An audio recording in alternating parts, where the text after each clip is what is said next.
Okay, meron na naman tayong mga natagpuan dito ngayon kahit papaano sa isa nating spot. Ito, papakita ko sa inyo. Bali ito ay size 10 or 11 ba ito?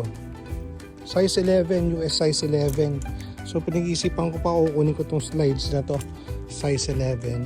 Tapos ito, 2XL sana kaso lang hisira yung dito lang maselan na ako. Yan, so iwanan na natin yan. Ito, Nike Dry Fit na hooded full zip, nag-iisipan natin. Tapos isang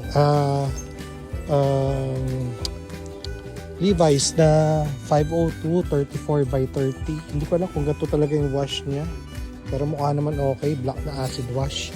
Isang Lucky brand, pambenta lang dito. Yan, mukhang okay naman. Tapos isang Adrian Agoldi, pambenta lang din dito. Ay hindi, Levi's pala to.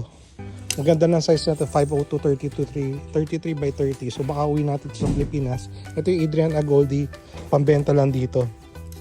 Sa kuha tayo isang Vineyard Vines. May butas. May pinhole na siya doon. So hindi na natin ito makukuha. Yun o, may butas na siya doon. Sayang. Tapos itong, ay sira itong Big Dog. Sayang. May backprint pa sana oh. Ang ganda sana na ito. Pero ito ko din natin to. Ayan, saka isang, ito, tsamba tayo dito. Size large. Okay?